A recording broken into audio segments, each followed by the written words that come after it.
네, 안녕하십니까. 자, H7B의 댓글을 잘 확인을 했습니다. 네, 이렇게 의견 주셔서 감사하고요.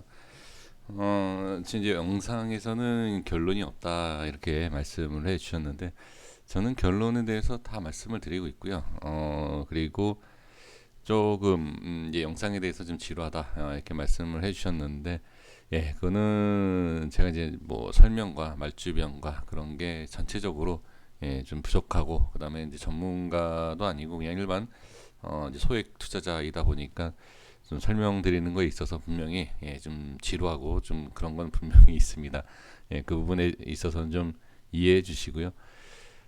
주가가 상승을 하면 제가 이런 네, 어만 해도 지루하지 않을 겁니다. 그래서 주가가 일단 올라가는 것을 좀 기대를 해 보는 것이 네, 가장 중요할 것 같습니다. 근데 더 짜증나는 것은 주가가 빠질 때 올라간다라고만 얘기하는 내용이 좀 더 짜증이 나시지 않나요? 저는 그럴 것 같은데, 뭐, 어찌됐든, 저는 지금 상황에서는, 이제 뭐, 급등한다, 상승한다라고 얘기할 수는 없고요. 그리고 결론에 대해서 자꾸 좀 말씀을 해주시는데, 전 매 영상마다 결론을 말씀을 드리고 있습니다. 그 중요한 위치에서 어느 정도 뭐 좋은 자리를 뭐 지키느냐 못 지키느냐 예, 그러한 부분이기 때문에 그러니까 필요하신 분들만 네, 좀 시청을 해주시면서 예, 참고해 주시면 좋을 것 같습니다. 그리고 전체적인 이 HLB에 대한 결론은 분명히 제가 처음 HLB 영상을 만들 때 예, 말씀을 드렸습니다. 저는 매매를 안 한다. 매매할 종목은 아니고 예, 개인 투자자분들이 들어가서 매매하기 쉽지 않다. 물론 엄청난 수익을 보시는 분들도 계실 거예요. 네, 엄청난 수익 이렇게 수익 보신 분들도 분명히 계실 거다라고 저는 보여집니다. 그래서 처음부터 끝까지 기업에 대해서 저는 전략을 세운다든지 예, 그런 건 없고요. 말 그대로 그냥 주가의 흐름에 대한 것이기 때문에 중장기 제가 매 영상마다 말씀을 드리고 있어요. 중장기로 급등, 그러니까 엄청난 상승을 할 거다라는 예, 그렇게 생각하시는 분들은 제 영상 예, 분명히 도움이 안 될 것이다. 볼 때마다 오히려 예, 중장기 매매하시는 분들은 좀 짜증이 나실 거예요. 그래서 중장기 매매하시는 분들은 예, 저 같으면은 그냥 예, 이렇게 덮어놓고 안 볼 것 같아요. 중장기는 그렇게 하시는 게 좋아요. 그러니까 뭐 몇 프로 빠지고 몇 프로 올라가고 뭐 이런 거 크게 신경 쓰실 필요 없이 말 그대로 1년, 2년, 3년, 4년 이렇게 좀 덮어놨다가 나중에 그냥 확인을 하시는 게 좋습니다. 올라간다는 얘기, 뭐 저처럼 뭐 내려간다, 위험하다, 뭐 이런 얘기를 예, 집중하실 필요는 없어요. 그래서 중장기다라는 것은 매수를 할 때 그 당시 이 기업에 대한 것과 그 다음에 모멘텀에 대해서 확실한 걸 알고 들어가서 매수하고 중장기이기 때문에 매일매일 이제 저 같은 영상은 큰 의미는 없다. 네, 이렇게 예, 말씀을 드리는 겁니다. 그리고 이 현재 위치에 대해서 기술적으로 이렇다 저렇다라는 것을 네, 말씀을 좀 드린 거 있는 거니까요. 네, 여기까지만 네, 말씀을 드릴게요. 너무 또 길게 얘기하면 또 지루해 질 수 있기 때문에 예, 여기까지 하겠습니다. 자, HLB의 결론은 네, 저는 이거예요. 기업으로 봤을 때는 매매를 좀 피하시는 게 낫다라는 거고 그리고 기술적인 부분으로 봤을 때는 충분히 매수 매도에 대한 기회가 보여진 내용이지 않습니까? 뭐 제가 수없이 말씀을 드렸기 때문에 기술적으로 봤을 때는 충분히 뭐 매매하는 거 있어서는 문제는 없다. 다만 너무 이제 기업에 대한 확실성 때문에 중장기로 가는 것은 예. 지금 남들은 단기적으로 수백 프로의 상승을 내는데 무조건 중장기에 대한 내용을 갖고선 네, 매매하시는 분들은 이 수익을 반납을 한다든지 아니면 예, 손실로 이렇게 가지 않습니까? 그러니까 예, 이거는 분석을 어떻게 하느냐에 따라서 좀 차이가 있는 것 같아요. 그래서 맞는 부분, 나한테 맞는 전략과 예, 그러한 뭐 단기, 중기, 장기 그리고 어디에서 매수하고 어디에서 매도하고 예, 이런 것을 좀 찾아서 해 주시면 네, 좋을 것 같습니다. 네, 여기까지 이렇게 할게요. 자, 그리고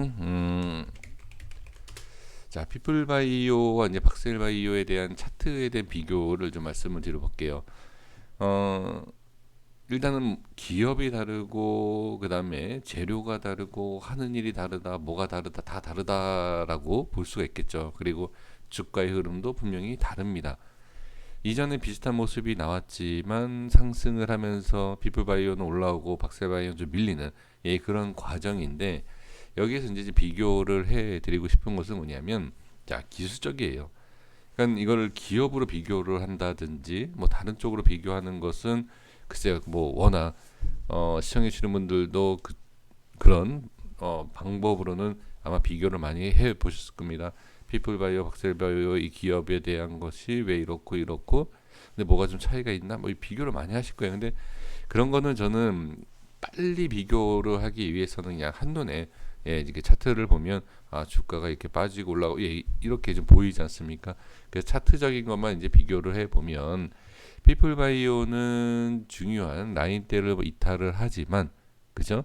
이탈은 해도 꼭 지켜야 하는 이 전저점을 자꾸 지켜주면서 상승을 하고, 상승을 다시 해주면서 뭐한다? 네, 그죠? 저점을 올려주고 저항을 순간 돌파를 하면서 상승을 이끌고 앞 저항이 생기고 빠지고 다시, 예, 상승시키는 이런 모습이죠. 그러면 자, 이 패턴과 흐름에 대해서, 자, 이 바닥이죠. 여기를 좀 보실 필요는 분명히 있습니다. 자, 그럼 박셀을 좀 볼게요.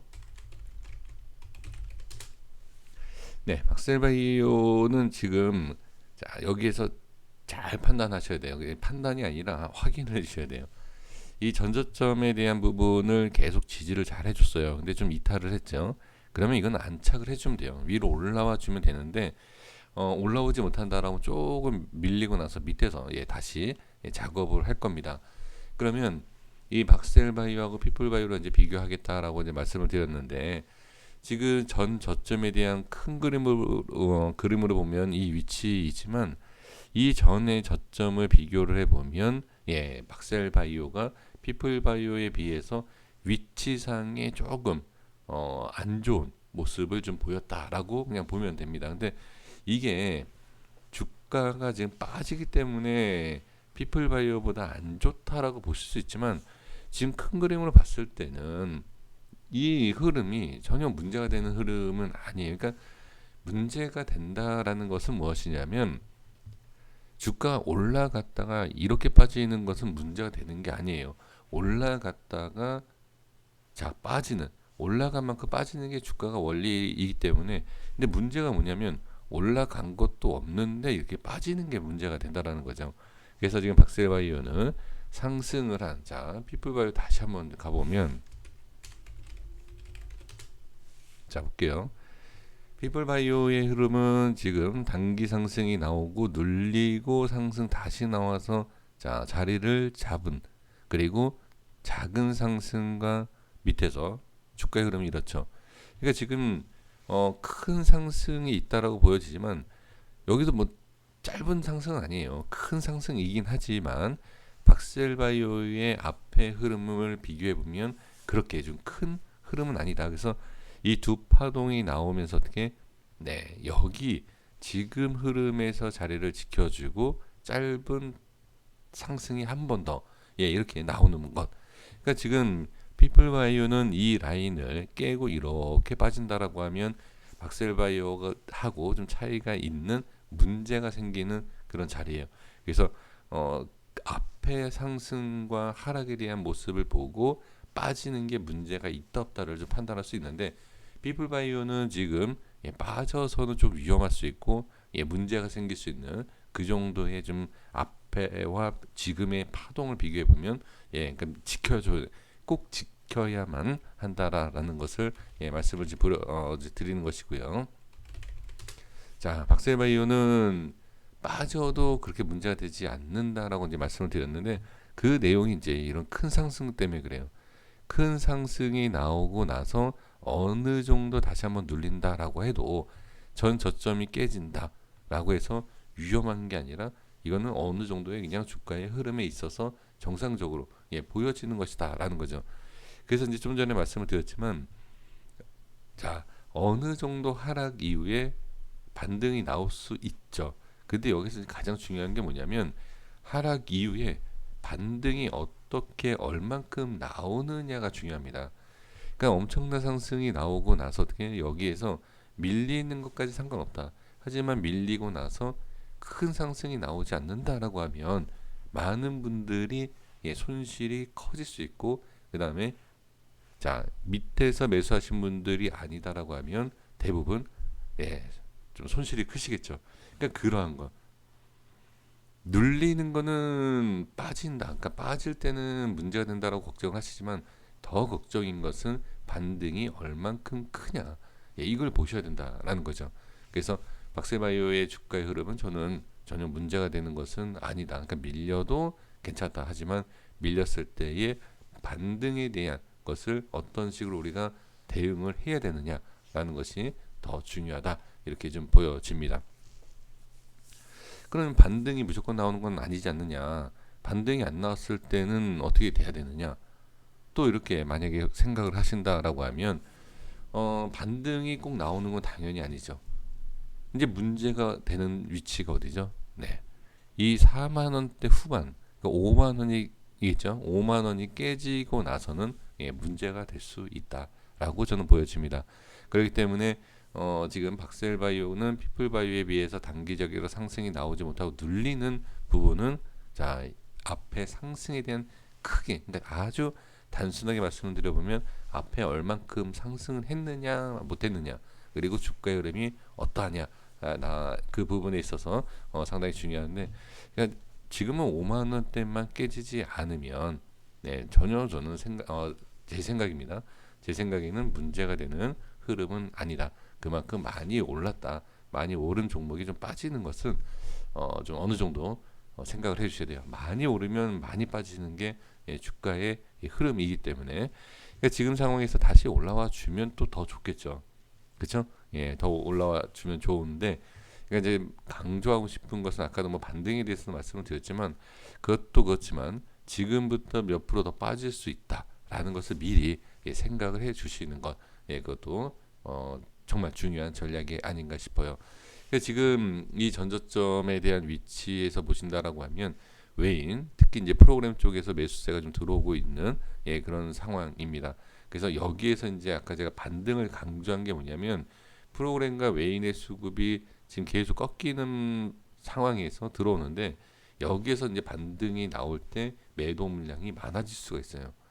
눌리고 매수 들어오는 프로그램 쪽에서 반등이 나왔을 때 정리할 수 있는 그런 모습이 있기 때문에, 꼭 수급적인 건 말씀을 드리는 것이 아니라 그만큼 하락과 상승에 대한 그 비율과 그 다음에 거기에 있어 어떤 대응을 하느냐, 그것이 저는 상당히 좀 중요하다라는 것을 말씀을 드려봅니다. 자, 그러면 현대바이오는 어떻게 봐야 되느냐? 지금 프로그램하고 외인의 매수가 상당히 강합니다. 이 현대바이오가 외인과 이제 프로그램에 대한 이제 수급이 좀 이제 중요하다라고 생각하시는 분들이 많으십니다. 그러니까 지금은 분명히 이제 제 기준으로 봤을 때는 이탈은 좀 했어요. 이탈을 하게 되면 단기적인 하락도 뭐 나올 수 있다. 하지만 밑에 지지되는 구간이 워낙 많아요. 그러니까 지지가 된다라는 것은 그냥 하락을 막아주는 것이지, 아까 제가 이제 박셀바이오에서 말씀드린 것과 똑같은 것인데, 반등이 과연 어떤 식으로 나올 수 있느냐가 중요하다라는 거죠. 그러니까 지금은 반등이 나오는 것도 중요하고 지지가 되는 것도 중요해요. 근데 더 중요한 건 뭐냐면, 지금 깨질 때마다, 지지 라인이 깨질 때마다 뭐가 되는 거죠? 그 지지 라인이 이제 저항으로 바뀌기 때문에, 그 저항이 어떤 식으로 돌파를 하고 어떤 식으로 그러니까 돌파가 나올지, 저항이 또 생겨서 빠질지, 이것을 이제 봐야 된다라는 거죠.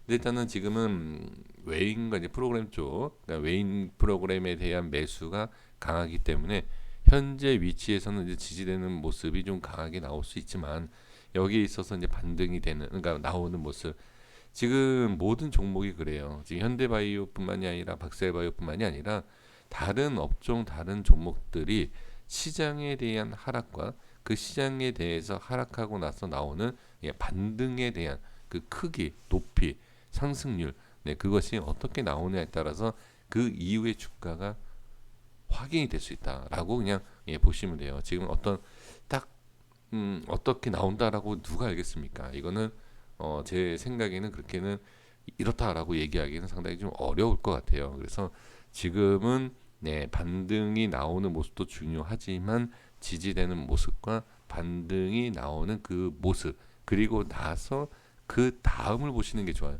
지금은 지지가 된다라고 해서 상승한다.